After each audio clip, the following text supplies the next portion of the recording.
Hello everyone. Physics lab में course code 1007 यानी कि फर्स्ट सेमेस्टर की लैब के प्रैक्टिकल्स हम देख रहे थे। उनमें से सिलेबस और दो एक्सपेरिमेंट हम ऑलरेडी देख चुके हैं। आज हम थर्ड प्रैक्टिकल अपना देखते हैं कि हमें लैब में आके वो प्रैक्टिकल कैसे परफॉर्म करना है। तो देखिए, आपको स्क्रीन पर डायग्राम्स दिखाई दे रहे होंगे, दो तीन चित्र दिख रहे होंगे। पहले जो दो चित्र हैं आप देखिए वो लगभग एक जैसे से हैं। ये जो उपकरण है ये है आपका न्यूटन्स लॉ ऑफ कूलिंग का एपरेटस, यानी कि न्यूटन के शीतलन नियम का जो उपकरण है जिसकी सहायता से हम न्यूटन के शीतलन नियम को सिद्ध करेंगे, वो उपकरण कुछ ऐसा होता है दिखने में। पहले फिगर को देखिए, उसमें बीच का जो पार्ट है कुछ ग्लास जैसी चीज बाहर निकल रही है। वो जो ग्लास जैसी चीज है, या फिर सेकंड फिगर में आपको बीच में जो गोला बना हुआ है उसमें तांबे के कलर का कोई ग्लास दिख रहा होगा। ये जो ग्लास है ये मैंने थर्ड फिगर में दिखाया है। तीसरे वाला जो चित्र है इसमें दिखाया गया है, इसे आप कहते हैं कैलोरीमीटर। एक और एक्सपेरिमेंट में भी यह काम आएगा, तो ध्यान रखिएगा ये जो चित्र है ये कहलाता है कैलोरीमीटर। कुछ नहीं, बिल्कुल जैसे हमारे घर में ग्लास होता है स्टील का, उसी टाइप से ये एक कॉपर का ग्लास है। ये जो तांबे का ग्लास है ये उस उपकरण के बीच में रखा हुआ होता है और इसके अंदर हम पानी या फिर और कोई द्रव जिसकी हमें शीतलन की दर ज्ञात करनी है वो डाल देते हैं गर्म करके। तो ये बीच में ग्लास होता है, इसके चारों तरफ जो आपको दिख रहा है ये उपकरण होता है।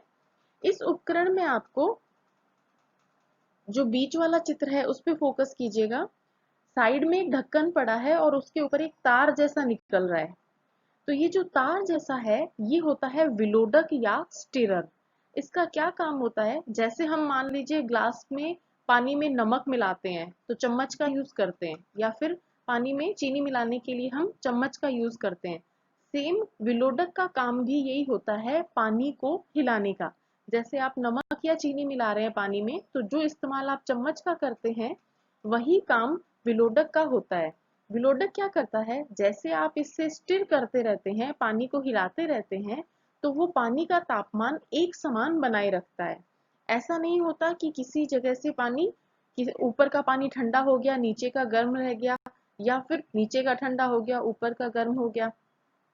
इन चीजों को बैलेंस करने के लिए, पूरे पानी का तापमान एक समान बनाए रखने के लिए हम प्रयोग के दौरान कंटिन्यूअसली स्टिरर से यानी कि इस विलोडक से उस पानी को हिलाते रहते हैं। यानी ये जो उपकरण है ये हो गया हमारा न्यूटन के शीतलन नियम का उपकरण। एक इसके अंदर विलोडक हो गया, एक इसके अंदर कैलोरीमीटर हो गया। अब देखिए पहले फिगर की तरफ चलते हैं, या दूसरे फिगर में ये जो ढक्कन जैसी चीज है इसके अंदर बीच में आपको एक रेड कलर, दोनों चित्रों में रेड कलर का कॉर्क दिखाई दे रहा होगा। ये जो कॉर्क है यहाँ हम थर्मामीटर को लगाते हैं जिसकी सहायता से हम पानी का तापमान है वो नाप सकते हैं। ठीक से समझने के लिए नेक्स्ट स्लाइड पे चलते हैं। उपकरण दिखने में ऐसा होता है, ये आपको समझ में आया होगा। विलोडक और विलोडक का काम आपको समझ में आया होगा, और एक कैलोरीमीटर क्या होता है ये आपको समझ में आया होगा।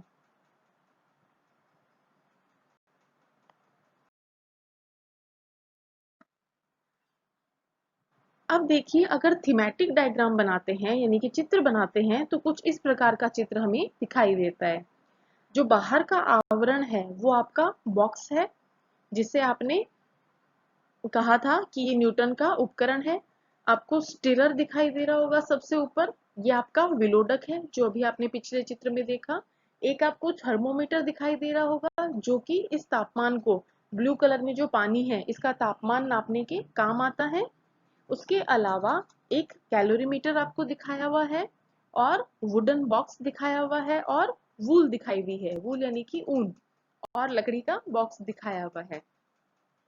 ये जो ऊन है ये क्या करती है, बाहर के तापमान का इफेक्ट जो है वो इस पानी, कैलोरीमीटर के अंदर जो पानी है उसके ऊपर बाहर के तापमान का सडन इफेक्ट नहीं पड़ने देती, और इसके आवरण को एक समान तापमान बनाए रखने में मदद करती है। तो प्रयोग का उपकरण आपको देखने में समझ में आया और किस तरीके से चीजें व्यवस्थित होती हैं ये आपको इस फिगर से समझ में आया। आगे हमें क्या करना होता है, ये जो उपकरण है, इस उपकरण का जो कैलोरीमीटर है उसके अंदर हम अपने लिक्विड को डाल देते हैं, गर्म लिक्विड को डाल देते हैं। यहाँ मैं एग्जाम्पल के लिए पानी का यूज कर रही हूँ क्योंकि लैब में भी हम पानी इजीली अवेलेबल होता है, तो लैब में भी हम एक्सपेरिमेंट पानी से करते हैं। तो पानी को हम गर्म करके इस कैलोरीमीटर में डाल देते हैं और थर्मामीटर की सहायता से इस कैलोरीमीटर में जो पानी डाला है उसका तापमान नोट करते हैं। स्टीरर से हम इस पानी को कंटिन्यू हिलाते रहते हैं, विलोडक की सहायता से इसको हिलाते रहते हैं। अब हम क्या करते हैं, जब हमने शुरुआत में पानी डाला तब हम थर्मामीटर की सहायता से उसका टेम्परेचर नोट कर लेते हैं। फिर एक निश्चित समय अंतराल बाद, मान लीजिए कि वो समय आपका 30 सेकंड है या 1 मिनट है, बहुत छोटा अंतराल भी नहीं लेना है और बहुत बड़ा अंतराल भी नहीं लेना है, तो आधा मिनट या 1 मिनट के अंतराल से हम विलोडक को कंटिन्यूअसली हिलाते रहेंगे और आधा मिनट या 1 मिनट के अंतराल से हम थर्मामीटर में तापमान नोट करते हैं।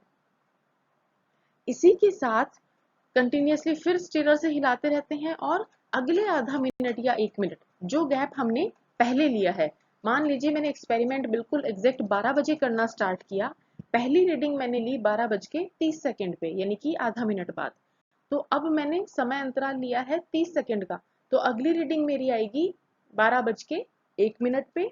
उसके बाद फिर 30 सेकंड बाद मुझे तापमान की रीडिंग लेनी है, फिर उसके बाद फिर 30 सेकंड बाद तापमान की रीडिंग लेनी है। ऐसे करते करते हम समय के साथ, समय को ध्यान में रखते हुए हर फिक्स समय अंतराल में, अगर आपने 30 सेकंड लिया है तो 30 सेकंड और अगर आपने 1 मिनट लिया है तो 1 मिनट, उस समय अंतराल में आपको थर्मामीटर से इस तापमान को नोट करना है। ये रीडिंग्स जो है ये आपकी प्रेक्षण सारणी में आपको नोट करनी है।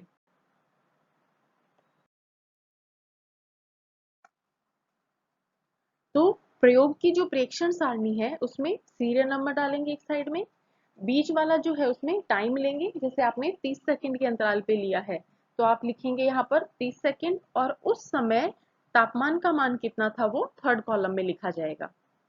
सेकंड लाइन में फिर से टाइम आपका 30 सेकंड बाद अगली रीडिंग ले रहे हैं और जो तापमान आए वो थर्ड कॉलम में लिख दीजिए। इसी प्रकार से नीचे कम से कम 10 या 12 रीडिंग्स आपको नोट करनी है इस टेबल के अंदर।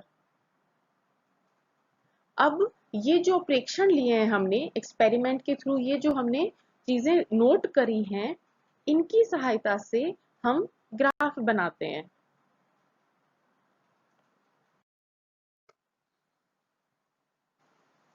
अब हमने जो रीडिंग्स नोट की हैं उनकी सहायता से हम ग्राफ बनाते हैं।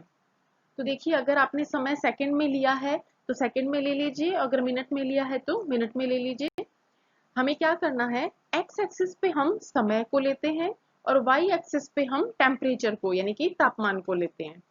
तो जो आपने समय लिया है, जैसे पहले 0, फिर 30 सेकंड, फिर 60 सेकंड, फिर 90 सेकंड, ऐसे करते करते आगे ये जो टाइम पीरियड है इसे हम एक्स एक्सिस पे लेते हैं और इसके संगत जो तापमान आ रहा है उसे हम वाई एक्सिस पे लेते हैं।